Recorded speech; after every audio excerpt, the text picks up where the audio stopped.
Hey y'all, welcome back to Twin Oaks Family Farm. We're actually getting ready for the next vlog. Just wanted to show y'all the tiller. Jared's putting the tiller away. So that's actually what we used. It's just a garden tiller. And I'll go into the barn and show you what he did with it.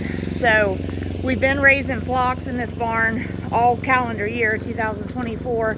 We have had about 1,525 Cornish Rock Cross meat chickens through this barn since about February 4th or February 11th. Early February is when our first flock moved in. So we've run 5 flocks ranging from 125 to 425 on this same space since February of this year. This is October 20th, 2024. We're preparing for our very last flock of 2024, which is only 125 birds. So Cornish Rock Cross meat chickens is what we're raising. And just so happens we hardly ever have just, like a handful of them at one time. But we have about 5 Cornish Rock Cross meat chickens from our most recent flock that we did not take to the processor. And so there's an example of one of them. These 5 birds did not go to the processor with the flock that started on September 4th because they didn't have uniformity of growth with that flock. In other words, they were smaller. This bird is a lot smaller than a finished meat bird is for us. And that bird is actually about 47 days old. Almost 47 days old. So we don't like to keep meat birds past 42 days old, but typically they attain a much larger size than this in that amount of time. But at any rate, so that one and about 4 others we did not send to the processor. So of those 5, 4 of them are this size, and we have one that had a scissor beak deformity but lived with it, and it's really, really small. So anyway, but this bedding material that's on this floor has been a deep litter method all year. So basically, as we moved flocks in and out, we just added bedding. And as we were raising flocks, we just added bedding. And you can see somewhat here, just trying to get you kind of a visual here. They took a section of this short wall out, and so that just makes a barrier that keeps the birds over there on that side of it usually, and we can step over it real easily.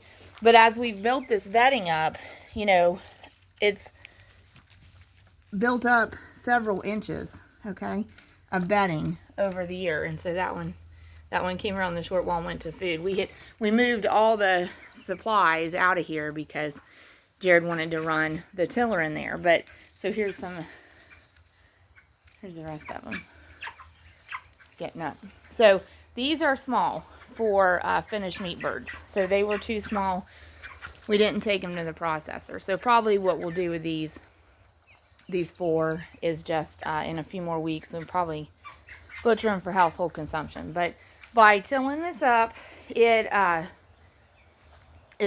fluffed up the bedding material that had been compacted, and what we'll do is we'll actually get brand new pine shavings material and put over top of this where we want to start our birds. So this flock, we only have 125 coming in. It's going to be imperative to have heat on them because we have nighttime temperatures getting into the 40s, getting into the 30s. Move in, they need to be about 90 degrees Fahrenheit ambient temperature around them. There's some of them coming around. So it's going to be imperative that we use those heat lamps. So we have them suspended from the ceiling. We'll drop all those.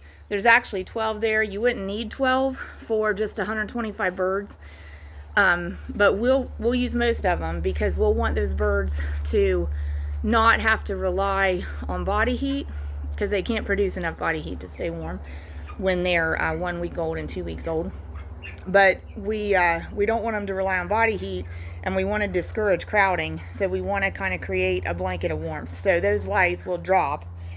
We'll lower them. When I say drop, we'll lower them to about maybe 16 to 18 inches above the bedding material, and we'll create a blanket of warmth for the little baby meat chickens that move in just 3 days. Okay, so there's the other two. So they're going to an area of sunlight. So there's the one, we'll zoom in on that one. There's the one that has the scissor beak deformity. You can't really see that deformity from here, but you can see the size difference. That bird's exactly the same age as these birds. And these birds were exactly the same age as the birds that we took to the processor. And these birds are small compared to the birds that we took to the processor. So anyway, by tilling this, that kind of a unusual floor management method maybe in a confinement system, production system for meat birds, but we find that it extends the usability of the bedding that's there, because meat birds compact it to the extent that it traps usable bedding underneath the top layer. So when we till it up, we bring some of that up. We also expose potential pathogens, and when we expose potential pathogens while the floor is empty, that gives some time for these pathogens to be kind of neutralized more or less by exposure. So I'm going to go out here and just show you real quick what we're getting ready with the rest of the paraphernalia. So this is like before a flock moves in, getting ready for a flock.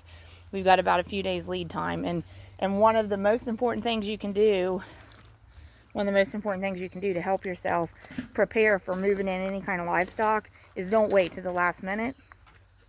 Prepare ahead of time. You know what? Luck favors the prepared. Some kind of saying about that, right? Or great things happen when preparation meets opportunity. You know, that kind of thing. That kind of train of thought. I know we're a farm, it's not sports, but the analogies work both ways, right? So at any rate, so we clean, so this is all beforehand, like we're preparing. We want to be ready. We don't want to leave it till the last minute. And we want to think about how many birds, how much space, what are the materials we need, is it clean, let's get it ready. So we won't use all the fans this time. We probably will run one fan, even though the weather is cool at night and mild in the day, because having that moving air will just help the ventilation, the airflow, and the fresh quality of the air. So these are our big waters that we use as the birds get to be about 2 weeks old. Those hold about 5-6 gallons a piece. We've got some soap buckets. We're cleaning everything up.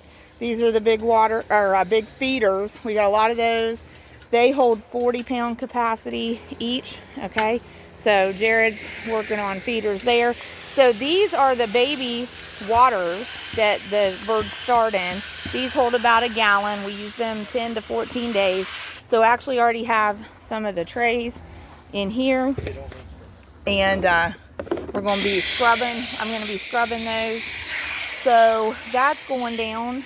And the only other thing I need to find is there they are, feeder trays. So these are the feeder trays we start in. We're going to be scrubbing all these as well. There's actually some feed stored in these freezers that aren't being used as freezers. But as we empty these, we're probably going to get rid of these. This was an idea we tried.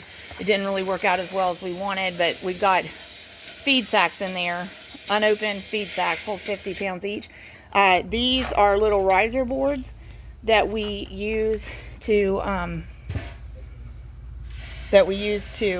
raise the height of our feeder and water trays when we have birds in production. So this is all kind of going on right now. We'll give you an update, but this is like before the flock moves in, the planning, getting ready to raise birds. These are homemade feeder trays we may or may not use, but we're definitely going to start them in those feed trays, start them in those waters, and then we will be moving in 125 meat birds on, the date is October, I guess the 23rd is their moving date, 125, and that will conclude our 2024 production. Total birds we had scheduled for this year was 1,650 Cornish Rock Cross Meat chickens. And what do we do with it?